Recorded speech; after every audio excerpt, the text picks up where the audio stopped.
Alô, amigos, está começando mais uma edição do Participação Popular, que hoje enfrenta um tema muito importante e muito delicado: a dependência do álcool. Um problema que vem se agravando a cada dia em consequência da glamourização do consumo de bebidas alcoólicas e vem ocorrendo cada vez mais cedo. As pessoas estão bebendo cada vez mais cedo, com consequências devastadoras em alguns casos. Recentemente, a Organização Mundial de Saúde, a OMS, divulgou um relatório com um levantamento sobre o consumo de álcool no mundo. Olha só, 2 bilhões e 300 milhões de pessoas consomem bebidas alcoólicas. Para a gente entender melhor o alcance desse problema, nós vamos ver alguns dados levantados pela produção do nosso programa. Olha só, 24% da população brasileira acima de 18 anos consome álcool uma vez ou até mais por semana. A dependência do álcool atinge de 5 a 10% dos brasileiros adultos. Só que esse número aí é das pessoas que talvez voluntariamente se disseram dependentes, né, ou foram diagnosticadas nessa condição.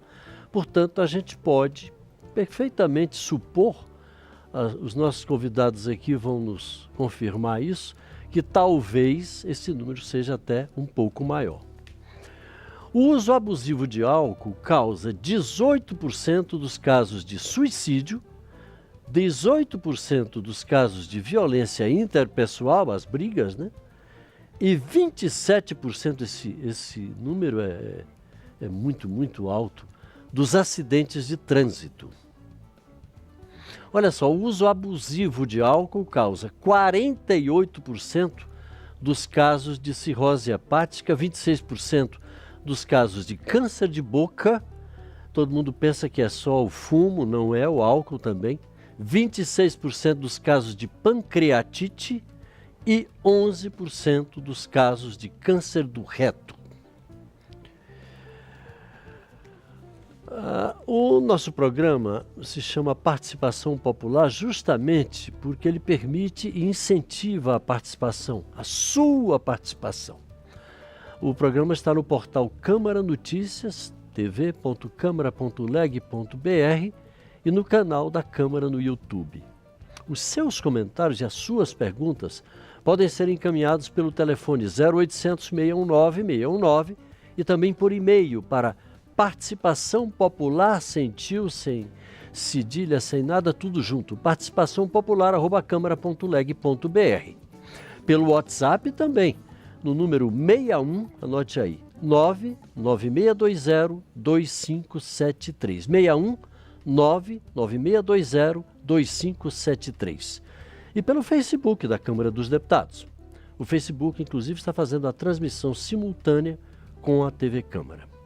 Aqui no estúdio, nós vamos contar com a valiosa participação da doutora Maria Célia Vitor, que participa dos serviços de estudos e atenção a usuários de álcool e outras drogas, um órgão do Hospital Universitário de Brasília, o nosso HUB, como a gente chama aqui em Brasília. Ela é formada em Medicina pela Universidade Federal de Juiz de Fora, fez mestrado na UNB. Também vamos contar aqui no estúdio com a doutora Janete Crissac Pinheiro, psicanalista, diretora clínica do Renascer, que é uma clínica especializada na recuperação de dependentes químicos. E nós vamos também ouvir as pessoas nas ruas de Brasília.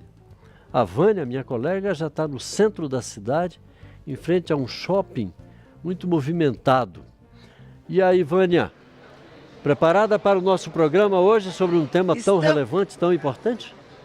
Sim, Paulo José, boa tarde a todo mundo aí no estúdio, todo mundo em casa. Eu estou aqui na frente do Conic, quem é de Brasília conhece, é um dos 2 grandes shoppings que tem bem no centro da cidade.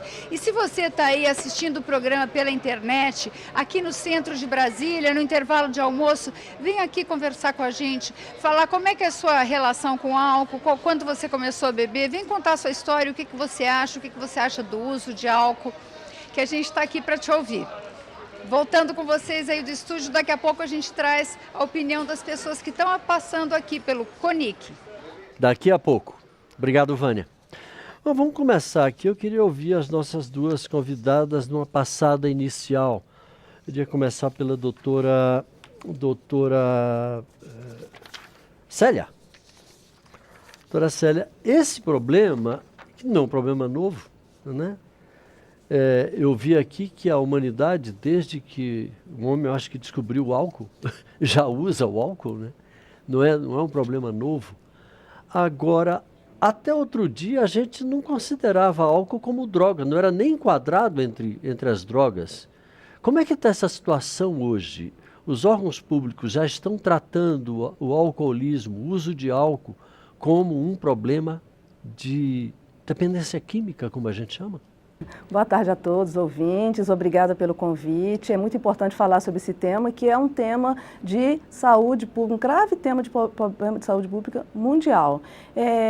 Muitas coisas são importantes em relação ao álcool. A humanidade, desde que o homem é homem, sempre se interessou por substâncias que alteram o cérebro, causando algumas sensações diferentes. E, como você falou aí, há estudos que mostram que há 8.000 anos atrás o homem já experimentava essas propriedades dessas substâncias. O álcool, ele é uma substância que tem comprovação científica. Está lá na Bíblia, né? A gente vê Noé que Noé teve um período que se alcoolizou. Tomou vinho e coisa, né? Então, esse uso, ele faz parte do homem. O que vem acontecendo é que com a industrialização tem acontecido uma maior oferta dessa substância. Antigamente o uso era mais ritualizado, mais circunscrito em determinados contextos. Hoje o uso ele é uma substância muito acessível. Existe comprovação científica que o álcool atua no sistema de recompensa, provocando mudança neuronal e fazendo com que uma determinada número de pessoas desenvolvam uma doença. O uso do álcool por si só não é considerado dependência. Dependência é uma doença médica que está no Código Internacional de Doença desde 1976, onde existe um fenômeno de uma relação alterada com o álcool, e essa relação alterada com o álcool está relacionada com questões psicológicas, questões de comportamento e principalmente mudanças sequenciais no cérebro, que vão fazendo a pessoa fazer com que ela não consiga mais se desvencilhar da substância. É importante tentar entender também que o álcool, por si só, o uso dele é muito grave, independente da pessoa ter a doença do álcool. Porque o álcool ele causa um fenômeno, o álcool é um depressor do sistema nervoso central, então ele provoca uma lentificação de todo o nosso funcionamento, reduz o nosso juízo crítico, as pessoas podem agir com uma maior impulsividade, por isso o aumento de violência, de acidente de trânsitos. E esse fenômeno da intoxicação, independente de ser dependência, também é muito perigoso. Eu ouvi a doutora Janete a propósito justamente da área em que ela atua mais, que é a recuperação dos dependentes. Como é que a senhora vê hoje as técnicas, a eficácia de todas essas terapias, vamos dizer assim, para a recuperação dos dependentes químicos? Do álcool, no caso. Boa tarde, Paulo. Boa tarde a Obrigado. todos. Obrigada pelo convite. Bom, na verdade, a recuperação já é um termo que me estranha um pouco, né? Porque recuperar fala de ter de novo algo que eu já tive, né? Então, a impressão, ou pelo menos os trabalhos analíticos que a gente segue, fala de que a busca pelo álcool desempenha uma função no sujeito e o tira do lugar que ele esteve. Então, a terminologia recuperação, ela é um pouco crítica, a meu ver. O trabalho que a gente faz lá na Clínica do Renascer, de fato, é de receber pacientes que já têm um quadro estabelecido de alcoolismo, né? Então, para além de todo o movimento primeiro e a atenção primeira a esses pacientes, que é uma análise clínica, orgânica de como ele está e de desintoxicação, nós vamos avaliar em que lugar o álcool está na vida desse sujeito. Agora, todo mundo fala que é muito difícil. É muito difícil fazer uma pessoa deixar o álcool, independente. Por que é tão difícil? Primeiro porque ele não deseja parar de beber, né? É preciso cavar nele um desejo de parar com essa substância. A gente só faz isso se ele se interessar em descobrir que função esse álcool desempenha na vida dele. Se ele tiver esse desejo, ele vai ter que atravessar muitas dificuldades para abandonar essa possibilidade de estar bebendo frente à primeira frustração, por exemplo. Mas o caminho que a gente traça é esse, sem dúvida. Obviamente, abrangendo família e todo o trabalho que se faz lá. Bom, Posso complementar? Sim, claro.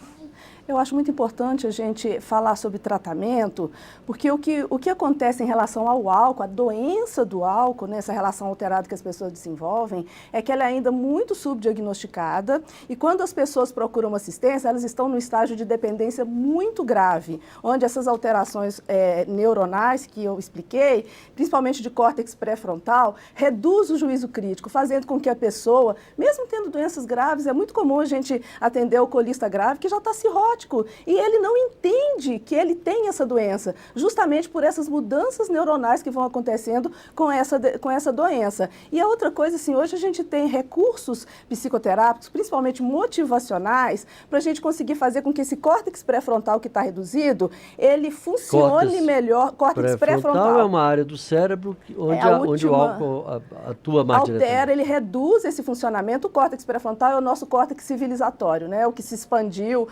evolucionariamente maior, e é o que dá o nosso juízo crítico, é o que tem o controle do planejamento, do controle motor, e esse córtex pré-frontal, na dependência química, ele fica reduzido, porque essa parte do sistema de recompensa, que é a parte do prazer, ela fica muito agitada, fazendo com que esse córtex pré-frontal reduza o funcionamento, e isso faz com que o dependente negue que tem a doença, não tenha o desejo de parar de tratar. A gente fala que é uma doença da negação, ele tem a doença, mas ele acredita que não tem, por essa mudança neuronal. Então, tem alguns recursos que a gente consegue fazer para a gente conseguir ajudar essa pessoa a desenvolver o tratamento.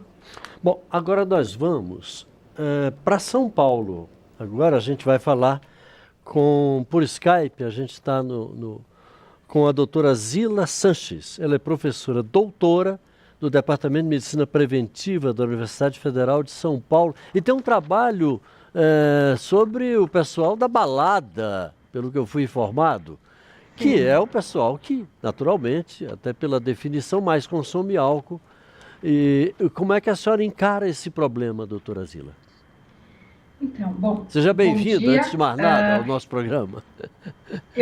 Eu tenho trabalhado muito mais com jovens e adolescentes numa perspectiva de prevenção, tá? Tanto uma prevenção primária quanto secundária, e a gente tem notado que realmente a prática do que a gente chama de binge drinking, que é o beber 5 doses ou mais num período de 2 horas, ela está muito prevalente, enfim, em todas as cidades brasileiras, mas em São Paulo especialmente, como a gente tem um lazer noturno muito intenso e muito conhecido, o que a gente nota é que mesmo os menores de idade estão indo para as baladas para realmente beber, e não é um beber pouco, né? É um beber intenso. E aí a gente tem todos os problemas comportamentais decorrentes desse abuso de álcool nessas situações. Porque não é nesse momento...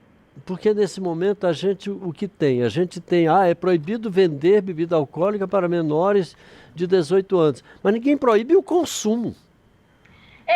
Na verdade, eles estão comprando, né? Não é só o consumo, eles compram e isso continua, apesar da legislação, isso continua sendo uma prática, tá? Bem comum. E nesse momento, como é que a senhora avalia o impacto dessa situação junto a esses jovens? Olha, eu acho que... É muito grande o consumo de álcool entre jovens abaixo dos 18 anos no Brasil. Sim, de hoje? É a droga mais consumida e, do ponto de vista nacional, o que a gente tem hoje é que cerca de 30% dos adolescentes estão fazendo esse binge, que é essa intoxicação, encher a cara, pelo menos uma vez por mês. Então é um número bem significativo, né? Uma proporção bem significativa, e assim, o que a gente precisa hoje é pensar em políticas públicas mais eficazes ou que sejam realmente implantadas para que a gente possa proteger esses adolescentes. Bom, nós vamos agora ao centro de Brasília. Estou me informando que a Vânia tem um convidado aí para participar do nosso programa. Vânia. Sim, Paulo José, eu estou aqui com a Graça, eu estava perguntando aqui para a Graça se ela costuma beber de vez em quando. De vez em quando sim, final de semana, não sempre, de vez em quando mesmo. Cresce, como é que é a sua relação com o álcool? O que você acha do álcool na nossa vida? Você acha que ele é bom, ruim? Como é que é a sua relação? Ah, não, é muito ruim, né? Com relação a isso, até meu pai faleceu, né, de câncer e devido à bebida. Então ele bebia demais, ele não tinha controle, era fim de semana, meio de semana, e não comia também. Então ele foi maltratando e aí ele começou a vomitar sangue e a gente descobriu que ele estava com câncer de esôfago. E ele durou mesmo uns 6 meses só. Aí faleceu, foi devido à bebida, dizendo. E ele sabia que era o álcool que causava isso nele? Não, quando ele foi fazer a endoscopia, aí a senhora perguntou se ele bebia. Aí ela até omitiu, mas eu falei assim, não, ele bebe sim. Ele bebia, ainda estava bebendo, né, quando aconteceu o problema. Aí, devido a isso, que ela disse que ele teve, né, o problema. Mas ele, assim, em si mesmo, ele não tinha caído em si, que era a bebida, não.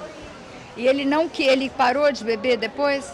Olha, ele ainda ficou um tempo, depois ele parou mesmo, que ele teve que fazer químio, aí ele viu que a situação estava feia, aí ele fez até a cirurgia, mas aí não tinha mais jeito, aí fecharam, aí não teve mais jeito. E para sua família, isso teve alguma consequência? Quer dizer, vocês mudaram a relação, o jeito que vocês viam o álcool? Ah, com certeza. Hoje eu vou te falar, eu bebo porque acho de ser vergonha mesmo, mas é pouco também. Eu não dou conta, é uma latinha de cerveja, mas isso não é bom. Não é bom mesmo. Obrigada, Graça. É com vocês aí no estúdio. Obrigado, Vânia. Essa é uma questão que eu acho que é muito, muito recorrente. Vocês duas com certeza devem encarar isso todos os dias. Ah, mas eu tomo uma latinha, 2 latinhas, 3 latinhas, 5 latinhas, isso não vai mudar a minha vida. Essa relativização, essa maneira, não vai fazer tanto mal, poderia estar na base desse caminho rumo ao alcoolismo, por exemplo, doutora Janete? Não, não necessariamente na base, não. Eu acho que, como o álcool, por excelência, é um produto onde as pessoas habitualmente criticam, você pode ver que a Graça, ela disse, não é bom, não é bom, mas eu bebo um pouquinho, final de semana, ela minimiza, né? Por que ela bebe? Eu disse sobre isso, né? Ela bebe porque gosta, ou porque naquele momento é bom, ou porque ela está com sede, 500 mil razões, mas, socialmente falando, quando se faz um programa onde o vilão é o álcool, né? Aí não é bom beber, e eu vou minimizar e eu vou me defender sobre a parte que me cabe nessa ingesta e no fato de eu gostar de beber. Assim, há pessoas que sabem beber e que não tem problema nenhum beber, né? Beber comedidamente, nem sempre, não precisa nem estar explicando por que bebe. Normalmente, eu prefiro pensar que a base está nas explicações. Você bebe? Não, é só um pouquinho, é só final de semana, é só... Não perguntei nada disso, eu só perguntei se bebe, entendeu? Bebe? Sim. Bebe? Não. Mas aí eu fico, não, eu bebo só um pouquinho, eu nem bebo tanto assim, né? Às vezes eu nem bebo. Até porque, doutora Célia, a bebida é um hábito social tão comum que as pessoas sequer se dão conta de que pode se transformar num vício e até duvidam de se considerar o álcool como uma droga. Tem questões culturais envolvidas, por exemplo, o Brasil é um país onde o número de pessoas que bebem é maior do que as abstêmias, né?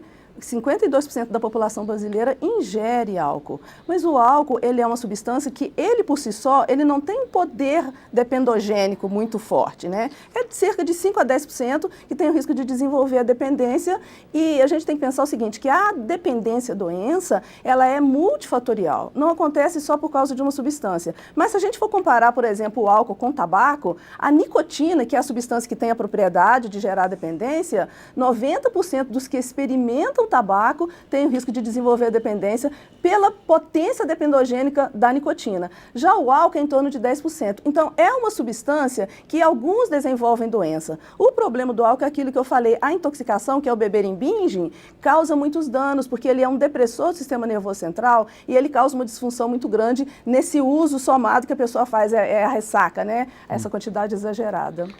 Bom, eu queria só avisar você de casa que o nosso programa se chama Participação Popular justamente porque você pode participar. Os seus comentários suas perguntas aqui para os nossos convidados, podem ser encaminhados pelo telefone 0800 619 619, a ligação é gratuita, naturalmente, e também por e-mail para participaçãopopular@câmara.leg.br e também pelo WhatsApp, anote aí, no número 61 996202573. 61 996202573 e pelo Facebook aqui da Câmara dos Deputados. Nós voltamos ao centro de Brasília para falar com a Vânia, que tem mais um convidado para participar do Agora o nosso convidado tem 22 anos, é o Johnny. Johnny, com que idade você começou a beber?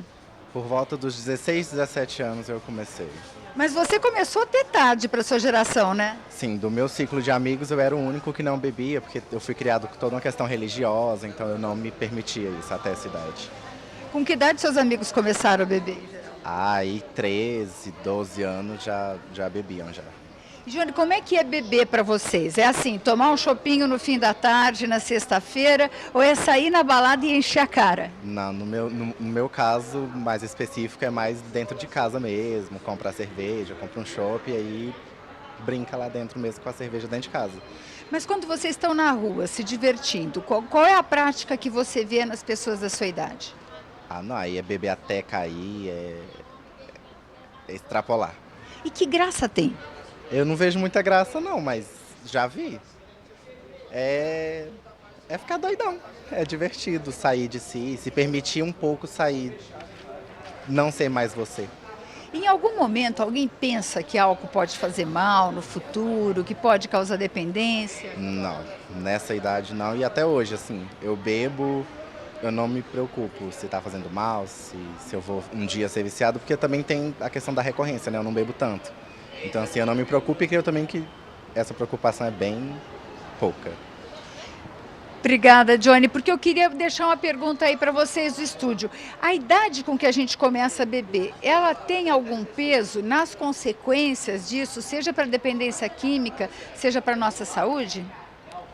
Vânia, eu vou passar a sua pergunta, essa sua preocupação, diretamente para a nossa convidada, a doutora Zila Sanches, que participa do programa pelo Skype. Ela que é professora do Departamento de Medicina Preventiva da USP, lá de São Paulo. Sim, sem dúvida, a idade de início é um dos fatores de risco que a gente diz para o desenvolvimento do alcoolismo, tá? Então, o ideal é que esse primeiro uso ele seja o mais distante possível, o mais próximo dos 18 anos, não só por uma questão neurobiológica, porque sim, o álcool tem um efeito, ele afeta o desenvolvimento do sistema nervoso central, mas também por uma questão de risco direto esses comportamentos que os jovens começam a praticar enquanto eles estão intoxicados. Um deles é, inclusive, a experimentação de outras drogas, de drogas ilícitas. Então, um dos dados que a gente tem daqui de São Paulo é que nas baladas open bar, que são aquelas baladas em que você paga um valor fixo, muitas vezes de 20, 30 reais, para beber até cair, nessas baladas não só o jovem sai mais intoxicado, mas ele também consome 12 vezes mais droga do que nas baladas em que não se tem o open bar. Então, na verdade, a gente tem que considerar todo o contexto de uso, o ambiente, que não só favorece o álcool, mas favorece também as drogas ilícitas, tá? Doutora Zila, muito obrigado. A gente volta, hein? Fique aí. Olha, já começaram a chegar as participações. O Gustavo Renato, pelo Facebook, fez uma consideração bastante forte aqui. Ele disse que devia ser obrigatória a transmissão do programa de vocês, do nosso programa, em todos os órgãos públicos. E ele explica que, afinal, me pergunto por que, enquanto estou numa agência do trabalhador, por exemplo, tenho que assistir às TVs abertas particulares. Não faz sentido algum. Pelo Facebook também a Daniela Souza Morales diz: combater com todo o marketing que é feito para os jovens? Combater o uso de álcool? É só olhar aquela novela para jovens em canal aberto, um programa que incentiva, ensina e estimula. E por WhatsApp, o Maurício Ferreira de Santana do Parnaíba, de São Paulo, diz simplesmente: eu sou contra a ingestão de bebida alcoólica. Isso prejudica a saúde. Queria voltar ao tema da ingestão precoce de álcool para colocar as nossas duas convidadas que participam aqui no estúdio. Eu tenho a impressão de que isso está se agravando. Não sei se existe alguma pesquisa que demonstra isso, mas parece que os jovens estão bebendo cada vez mais cedo. Isso é uma verdade? Vocês, nos trabalhos que vêm fazendo, percebem isso? Queria começar pela doutora Célia. Ok, sim.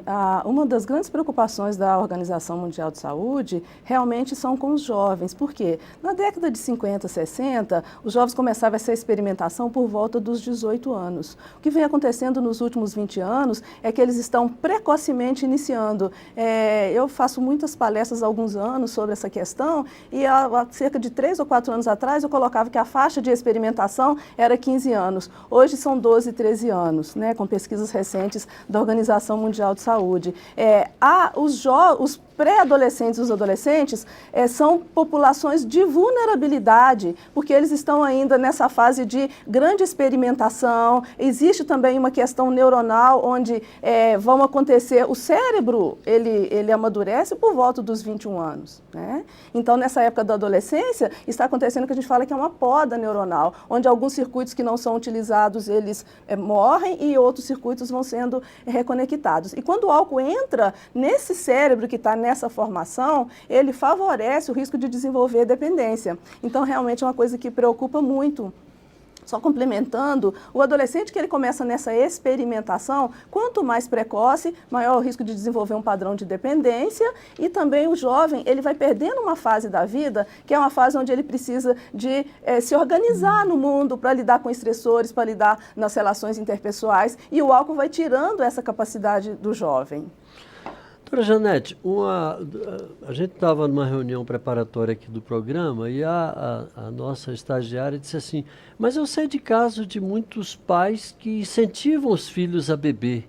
Os próprios pais com crianças pequenas dizem, não, toma um pouquinho, toma aqui que é bom, etc, etc. A senhora percebe isso no trabalho que faz, esse incentivo, talvez até involuntário, mas enfim. Sim, existe sim. Existe o incentivo via cultura, né, de um determinado estado, o Sul, por exemplo, a cultura é do vinho, né? Então as crianças começam a beber suco de vinho muito cedo, né, misturado em água e tal. Existe uma cultura do vinho, né? No Nordeste é mais destilado mesmo, né? Mas na Europa a gente vê isso e talvez há uma relação direta entre essa ingestão mais precoce de vinho, por exemplo, como é o caso, mesmo da Itália, vamos pegar um país como a Itália, Portugal, sei lá. O que eu vejo, assim, assim, não tem um único determinante, né? A criança está em franco desenvolvimento. A doutora está dizendo desse desenvolvimento neuronal, né? Que a criança passa e ela vai adquirindo. E eu estou falando muito mais do desenvolvimento psíquico, né, estrutural desse sujeito. Então, a criança passa por ligamentos subjetivos, que a gente chama, desenvolvimentos psíquicos. E essa criança, tendo essa participação em casa, sem nenhuma crítica, ela vai assimilando que isso é bom, isso é bom, isso é bom. Outra coisa é a questão do capitalismo. As pessoas estão ávidas pela progressão, pelo bem, para poder ser, e elas não têm muito tempo para a educação, para o critério da educação, para a informação, para o peso de uma palavra. Se diz qualquer coisa quando se diz, porque na verdade as pessoas estão sempre muito ausentes, né? E a criança vai crescendo precisando participar de uma tribo, de um grupo. Lá na Clínica do Renascer, nós temos uma demanda muito alta para adolescentes menores de 18 anos. Menores de 18. Que, infelizmente, nós não podemos receber pela legislação. Eles não podem ser internados. Então, algumas famílias ficam, de fato, desesperadas. Mas a rigor até deveriam, né? Devem, e aí eles vão buscar a lei, o juiz defere, e elas conseguem uma internação compulsória. Mas o número é muito alto. A doutora Zila tem uma participação também a propósito desse tema que nós estamos discutindo aqui, que é essa questão do consumo cada vez mais precoce, né, de álcool pelos jovens. Sim, e a sua pergunta em relação à questão de os pais ensinarem a beber. Então, hoje existem diversos artigos científicos decorrentes de pesquisas bem sólidas. A maior parte deles são artigos norte-americanos que evidenciam que quando os pais ensinam precocemente os filhos a beber, maior é a chance desse filho realmente praticar o binge durante a adolescência. Então, apesar de, muitas vezes, a cultura popular achar que se deve ensinar em casa, esses que aprenderam, entre aspas, a beber em casa, são os que têm mais chance de abusar durante a adolescência e se tornar dependente na idade adulta. Então, não existe nenhuma recomendação, pelo contrário, é super... O oposto é recomendado que os pais ensinem os filhos a beber. Então, os pais não devem, em hipótese nenhuma, oferecer álcool para os filhos e achar que isso é uma coisa positiva, porque não é. Queria só lhe pedir aqui, parece que essa expressão já foi usada 2 ou 3 vezes aqui no programa, binge. A senhora podia explicar do que se trata? Existem diversas definições de binge, mas a mais comum é que é o consumo de 5 doses de álcool para homens e 4 para mulheres num período de 2 horas. Então, 5 latas de cerveja ou 4 latas de cerveja, 5 cálices de vinho e assim por diante. Esse é o binge, que é o comportamento, é a prática mais arriscada do beber. Obrigado. A gente ainda volta. Queria ouvir agora a palavra do deputado Vanderlei Macris, do PSDB de São Paulo, que fala com a gente por telefone. Ele está em São Paulo, capital. Deputado, seja muito bem-vindo ao nosso programa. Como é que o senhor vê essa questão? E o senhor parece que tem propostas relativas a esse tema tramitando aqui na Câmara. Olá, Paulo Cunha, um grande abraço a você, a todos aí participantes desse debate no estúdio, debate tão importante aí da TV Câmara. Eu, claro, não tive a oportunidade de ver detalhes do debate, mas a gente tem aí uma contribuição importante a ser inserida nesse debate. É uma proposta de lei que eu apresentei, que tem o número 9.294, que dispõe sobre restrições ao uso e também à propaganda de produtos como bebidas alcoólicas, enfim, uma série de outros que estão inseridos nessa proposta, mas bebidas alcoólicas como objetivo principal nesse debate. O nosso objetivo foi considerar bebidas alcoólicas, para todos os efeitos legais, bebidas que contêm o álcool em sua composição, como grau de concentração, que é importante a gente ter essa medição, o chamado grau Gay-Lussac, quer dizer, onde entram cervejas, misturas de álcool, sucos de frutas com refrigerantes feitos à base de vodka, por exemplo, conhecidas como ice, que estabelecem, através dessa proposta de lei, uma restrição na questão da propaganda e nas suas vendas para menores de 18 anos, especialmente. A bebida alcoólica ela é apontada por inúmeros especialistas como uma porta de entrada de outras drogas. Eu tenho certeza que esse debate está sendo e tem muito nessa direção o seu objetivo. No entanto, no Brasil, o consumo tem crescido muito. E a cada dia nós temos programas públicos que precisavam ser feitos e não são feitos para atingir a maioria desses cidadãos doentes por conta da bebida alcoólica. E desde 2011, quando nós apresentamos uma comissão especial aqui na Câmara Federal para debater esse assunto do aumento do uso de álcool no nosso país, eu fui relator dessa proposta, nós tivemos uma triste constatação, quer dizer, a constatação de que os mais afetados nesse processo são os menores de idade. O Brasil ocupa, inclusive, o 4º lugar no mercado mundial de bebidas alcoólicas destiladas. Imagine você, 6% de todas elas no país são consumidas por menores de 18 anos. Então, aqui em São Paulo, nós já temos uma lei que proíbe supermercados de vender bebida alcoólica a menores de 18 anos e debatemos também numa proposta aqui na Câmara Federal esse caminho. Agora, deputado, desculpe lhe interromper. O que nós temos é bebida alcoólica com até 13 graus Gay-Lussac, onde inclui as cervejas, né, que está absolutamente liberada para as propagandas, que incentivam muito crianças e menores a utilizarem bebida alcoólica. Pois é, deputado, então, agora eu queria lhe interromper rapidamente. Nessa proposta de lei, incluindo um percentual de 3 graus Gay-Lussac, ou melhor, de meio grau Gay-Lussac, que é a medida que se faz em torno do volume de álcool que existe em cada bebida, diminuindo para meio grau Gay-Lussac, você atinge, inclusive, essas bebidas, como é o caso as bebidas Ice,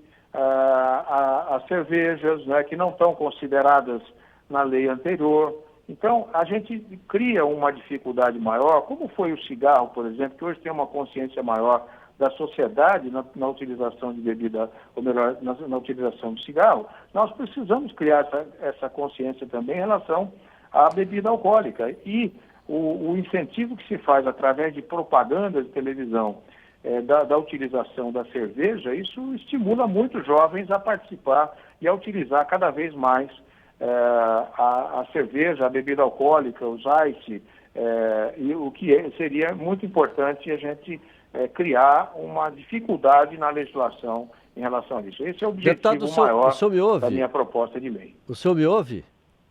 O senhor me ouve? Sim. Me escuta? Sim. Deputado, só uma questão com relação a essa proibição. Essa não devia ser uma legislação nacional? O senhor diz, aqui em São Paulo já foi aprovado. Vamos ter que esperar que todos os estados aprovem uma legislação? Isso não devia ser nacional?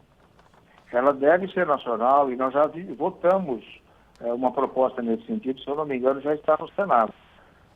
E isso sim foi fruto, inclusive, desse movimento que São Paulo fez de proibição de venda de menores, a chamada lei da mãozinha, que ela proíbe a venda para menores de idade de bebida alcoólica em supermercados, enfim, todo estabelecimento hoje está sujeito, inclusive, à cassação do seu funcionamento, se tiver, no caso de São Paulo, e tem uma proposta nacional também, de fechar o estabelecimento se houver incidência. Deputado, só mais uma questão que me ocorre nesse momento. Existe a legislação, existe tudo. Agora, a gente sabe da existência de um enorme lobby das empresas produtoras de bebidas alcoólicas atuando aqui no Congresso Nacional. Entre os vários lobbies que existem, o lobby das bebidas alcoólicas. O senhor tem enfrentado dificuldades com esse lobby aqui no seu trabalho de tentar colocar um pouco de ordem nessa área? Sim, Paulo, com certeza. Existe sim. Essa pressão é uma pressão muito pesada, né? Muito pesada, para que essa lei não seja aprovada, porque imagine o volume de interesses que nós temos aí na sociedade, ou melhor, particularmente nessas empresas, de evitar que seja aprovada uma lei, porque ela vai estabelecer limitações não só na propaganda, mas também na fiscalização para a venda de bebidas alcoólicas, inclusive as cervejas e os produtos ice. Isso realmente você tem toda a razão, a dificuldade é grande, mas há uma luta em andamento. Nós não vamos abrir mão dessa luta, porque entendemos que ela é importante para a sociedade brasileira, né? Que a gente possa ter limitações na venda de bebidas. Inclusive, você veja muitas vezes propagandas que trazem ídolos, né, no setor desportivo. Quer dizer, é uma contradição o jeito de fazer esporte e, ao mesmo tempo, fazer propaganda de bebidas alcoólicas. Isso inclui crianças, adolescentes, e essas propagandas são muito criativas, né? Mostram moças bonitas, mostram uma... É a glamorização a que a gente se referiu, né? Carros de potencial, de grande potência. Então, isso estimula os jovens. Quer dizer, você precisa ter um freio, como foi o caso do cigarro, né? O cigarro foi, nessa própria legislação que eu estou incluindo, essas cervejas com menor grau de... essas bebidas com menor grau de álcool, nessa própria legislação que hoje proíbe não só bebidas destiladas, mas também cigarros, defensivos agrícolas, diminuindo o número o volume de propaganda aberta que se tem em determinados horários na televisão. Deputado Então, essa Vanderlei. realmente é uma batalha pesada, mas que nós não vamos desistir agora, no próximo mandato, com a reeleição que tivemos também, continuar trabalhando nessa direção. Deputado Vanderlei Macris, PSDB de São Paulo, muito obrigado pela sua participação aqui com a gente. Muito obrigado, Paulo. Um grande abraço a você e a todos aí que participam do debate. Antes de ir para o link, a gente vai conversar novamente com a Vânia, ela deve ter convidados lá. Eu queria só ler aqui a participação da Isabela de Minas. Olá, boa tarde. Hoje meu pai passa por este problema da dependência do álcool. Realmente é muito complicado lidar com esse tipo de problema, pois ele já está com 52 anos e não aceita que está doente. Aliás, é um tema que eu gostaria já de voltar, de tocar com você. A questão da aceitação, que já foi tocado aqui de raspão. Já foi diagnosticado com a cirrose hepática e é notável sua depreciação. Quanto ao tratamento, fique sem saber como fazê-lo. Pois como ele não aceita que está doente e está sem nenhum tipo de motivação, dificulta ainda mais. Vocês poderiam me auxiliar? Antes de ir para o link, eu queria rapidamente perguntar à doutora Janete, que conselho a gente poderia dar para a Isabela? Eu acho que, frente a um paciente que está absurdamente resistente, é preciso que alguém tome uma decisão e esse alguém não é ele. Alguém tem que tomar a decisão por ele, fazer uma internação involuntária, compulsória, para que ele possa ser desintoxicado e, uma vez desintoxicado, ter a chance de poder repensar essa decisão e entender que ele sofre de uma doença. Né? Agora sim. Agora vamos ao centro de Brasília, voltamos com a Vânia. Olha, a faixa etária da nossa participação aqui está baixando cada vez mais. Eu agora estou com o João Pedro, que tem 12 anos. João Pedro, você já bebeu alguma vez na sua vida? Só vinho. Só vinho, mas quando que você tomou vinho? Por que você tomou vinho? Bom, por recomendação do médico, quando eu estava de crise de enxaqueca, e por curiosidade. Mas por que o médico te mandou tomar vinho? Bom, isso eu não sei, mas é porque eu estava com crise de enxaqueca, ele disse que melhora e ajuda. E a curiosidade, de onde que surgiu essa curiosidade? Meu pai é tem costume de família europeia e eles estavam tomando um vinho, então eu queria provar para ver o gosto e acabei me arrependendo um pouco. Por quê? É horrivelmente amargo. Horrivelmente amargo e um pouco azedo, mas dá vontade de tomar. Dá vontade? Dá, mas eu não quero mais tomar não. A gente estava ouvindo agora a entrevista de um deputado que propõe que seja proibida a publicidade de bebidas alcoólicas. Hoje tem publicidade ainda de cerveja na televisão. Você acha que a publicidade incentiva pessoas da sua idade a ter vontade de experimentar álcool? Bom, depende muito da propaganda. Algumas propagandas elas avisam e algumas que é só para maior de 18, né? Mas eu acho que poderia ajudar um pouquinho, sabe, diminuir um pouquinho o número de jovens que tomam um pouco de álcool. E na sua classe, tem gente que bebe? Não. Ninguém? Ninguém. Nas festas que você vai, costumam servir álcool? Então, nas festas que eu fiz só foi, tipo assim, uma festa entre amigos, mas não. Só entre amigos, assim, no shopping ou em algumas casas de alguém. Eu não sei se vocês estão vendo, vocês não estão vendo a gororoba que o João Pedro está tomando, né? Porque isso pra gente da minha idade também é veneno. O que você está tomando aí? Açaí. Açaí com o que mais? Leite em pó e leite condensado. Bom, isso também aviso que faz mal para quem tem mais de 50, tá? Muito obrigada, João Pedro. Obrigado, Vânia. O açaí é ótimo, é super saudável, maravilhoso. Claro, claro. Então, assim, é bonito de ver a transparência, né, do adolescente. A franqueza, né? Da franqueza. Você me perguntou sobre o paciente resistente, né? O menino é claro, ele é óbvio e ainda fica comendo açaí enquanto dá a entrevista, né? Eu também só vinho, mas é muito ruim, mas dá vontade de beber mais.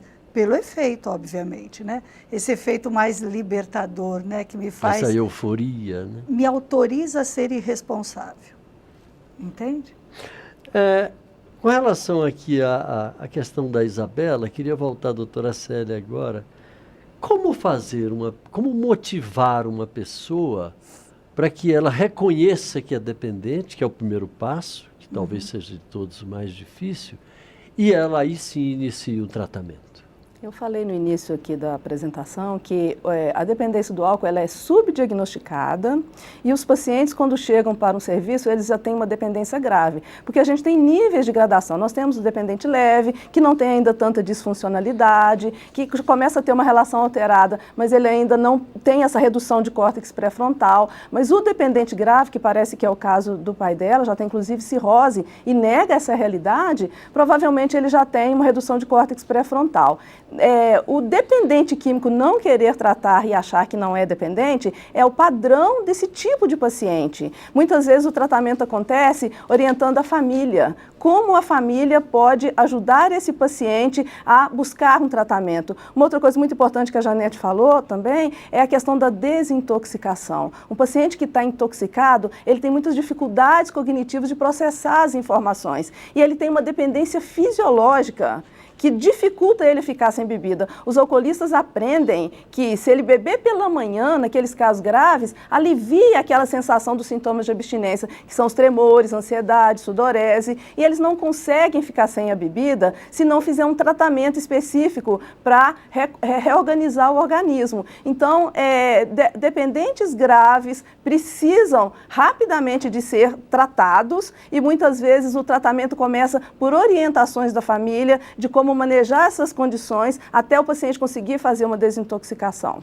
Bom, entre outras formas de entrar em contato com o programa e participar, você tem o nosso WhatsApp. Nosso WhatsApp, o número dele é, deixa me ver aqui, 61 99620 2573. 996202573, ou então pelo 0800 619 619. Eu queria, antes de ir para o link, para o Skype, aliás, para conversar com a doutora Lisa, eu queria ler aqui a participação da Arnete Borges, de Limoeiro do Norte, no Ceará. Um abraço aos amigos do Ceará. Ela diz: tenho 2 filhos e nunca falei que bebida é importante. E hoje eles não usam isso como divertimento. Temos que trabalhar isso na família. Aí eu pego a carona e vou direto. É por aí? Qual é o papel da família nesse processo, doutora Lisa? Olha, a família quando a gente pensa em programas de prevenção, os melhores programas de prevenção são aqueles que trabalham habilidades parentais, ou seja, que treinam os pais formas de controlar e deixar claro para a criança e para o adolescente a questão de não uso de álcool, tá? Então, os programas familiares são os mais fortes. Eu só queria fazer um comentário em relação à fala do deputado, que eu acho, inclusive por ser a TV Câmara, eu acho que é fundamental registrarmos que hoje, de acordo com todos os estudos que foram compilados pela OMS e pela ONU, a gente sabe que a melhor forma de se prevenir o alcoolismo e o abuso de álcool não são os programas, por exemplo, nas escolas ou nas famílias. A melhor forma são as políticas públicas. Qual é o nosso problema? A gente não está sabendo nem escolher as políticas públicas corretas, que já foram testadas e retestadas internacionalmente, e muito menos aplicar as corretas que a gente tem, como por exemplo, o controle da idade, o beber e dirigir, a nossa lei do beber e dirigir. Então, fica aqui sempre a reflexão de por que nós não estamos votando, né, e colocando em prática as leis que são utilizadas em países desenvolvidos que controlam e reduzem, né, os danos associados ao uso de álcool na população. Doutora Sila, muito obrigado pela sua participação aqui com a gente. Acredito que não dê mais para a gente voltar, porque já estamos nos encaminhando para o finalzinho. Sua participação foi muito importante para a discussão desse tema. Obrigada. Eu queria colocar para as nossas 2 convidadas também uma questão que se comenta normalmente, mas não sei se tem muito fundamento. Dizem que vem aumentando muito o consumo de bebida alcoólica pelas mulheres, pelas meninas, e que os efeitos nelas são muito mais devastadores. Isso tem algum fundamento, doutora Janete? Bom, se a gente pensar em termos de organismo, né, o organismo da mulher, ele é diferente e um pouco mais frágil organicamente que o homem.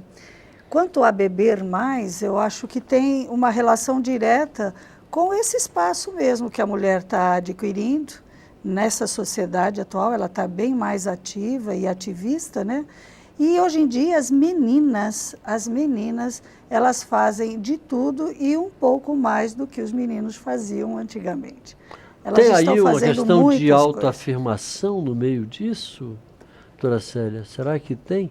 No caso das meninas, uma questão do empoderamento, para usar uma palavra da moda? Sim, a mulher ela vem se envolvendo mais com o álcool e tem inclusive propagandas direcionadas para as mulheres. Hoje é muito comum a gente ver na televisão mulheres que estão em grupinhos. Isso ocorria no passado com o cigarro, a gente se lembra. Aparecer fumando, dava uma certa, né, um status. Etc. Foi o mesmo processo que acontece agora com a bebida, um estímulo para que as mulheres comecem a experimentação e começando a experimentação quanto mais precoce, maior o risco da dependência. As mulheres hoje bebem sozinhas, né? A gente costuma ver, às vezes, as mulheres estão bebendo isoladas dentro de um bar, coisa que era muito raro no passado. Muito relacionado com essa mudança cultural da inserção da mulher no mercado de trabalho, do empoderamento, como você disse. E qual que é o agravante disso? As meninas, adolescentes, pré-adolescentes, elas estão iniciando cada vez mais precocemente. Então, tem um aumento da experimentação das meninas que já se equipara com os meninos.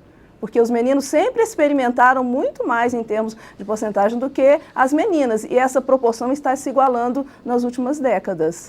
Então, eu queria só completar um pouquinho. Quando eu falo do lugar das meninas hoje, como um espaço maior, eu também não estou fazendo uma crítica tão somente. Eu acho que as meninas estão ganhando um espaço de presença que antes talvez elas não tivessem. Que é uma conquista importantíssima. Importantíssima. Eventualmente algumas, assim como alguns meninos, vão beber além do que se deva beber, né?